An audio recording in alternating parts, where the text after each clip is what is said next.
महायुतीच्या जागा वाटपावर आज रात्री 11 वाजता तातडीची बैठक। अजित पवार तातडीनं नाशिकहून मुंबईकडे मार्गस्थ।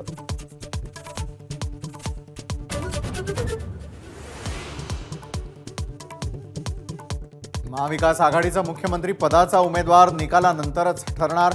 दिल्लीमधील महाविकास आघाडीच्या नेत्यांच्या बैठकीतली इनसाइड स्टोरी माझावर। जागा वाटपावरही चर्चा।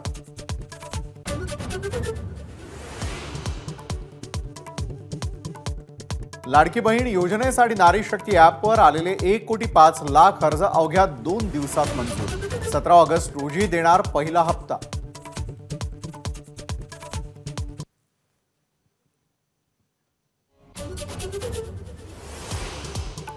मोठा गाजावाजा होत असलेल्या लाडकी बहीण योजनेवरून सुप्रीम कोर्टाकडून राज्य सरकारची खरडपट्टी। लाडक्या बहीण योजनेसाठी पैसे आहेत पण जमिनीचा मोबदला द्यायला पैसे नाहीत का, कोर्टाचा सवाल।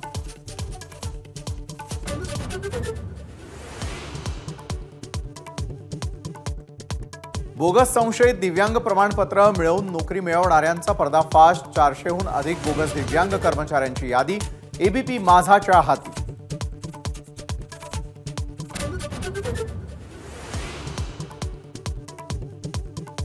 एबीपी माझानं उघड केलेल्या दिव्यांग प्रमाणपत्राच्या बोगसगिरीवर संताप। एसआयटी चौकशीची विजय वडेट्टीवारांची मागणी तर आमच्या पद्धतीनं चोप देऊ, बच्चू कडूंचा इशारा।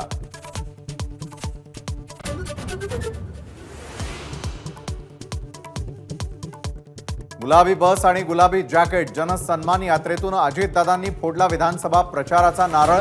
काळाराम मंदिरामध्ये घेतलं दर्शन। शेतकरी, महिला, उद्योजकांशी करणार चर्चा।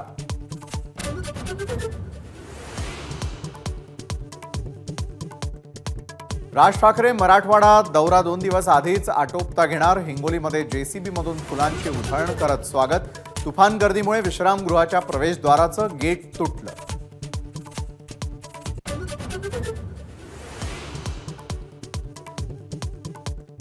मुंबई नाशिक आणि मुंबई अहमदाबाद महामार्गावरील खड्डे तातडीनं बुजवा। दुरुस्तीच्या कामात आडखाडी निर्माण करणाऱ्यांविरोधात एफआयआर दाखल करा। मुख्यमंत्री एकनाथ शिंदेंचे आदेश।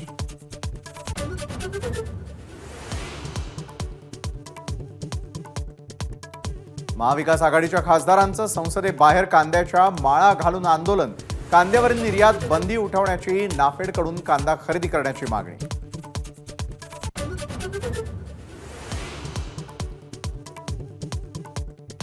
आमदार बच्चू कडू यांनी ई रिक्षा कंपनी अधिकाऱ्याच्या कानशिलात लगावली।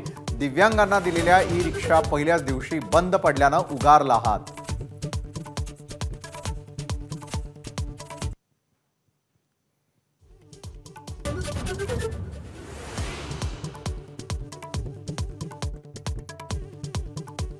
पॅरिस ऑलिम्पिकमध्ये भारताला 4थं मेडल। पुरुष हॉकी टीमनं जिंकलं कांस्य पदक। कर्णधार हरमनप्रीत सिंगचे 2 गोल ठरले निर्णायक।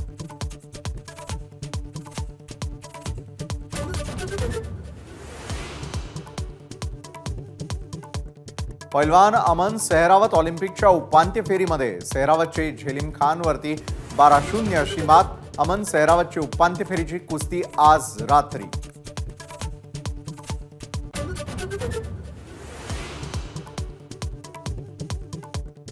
अराजकतेनंतर बांगलादेशातील नव्या अंतरिम सरकारचा आज शपथविधी संपन्न।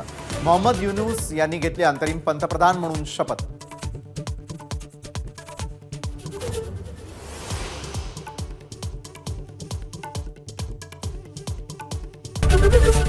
एबीपी माझा, उघडा डोळे बघा नीट।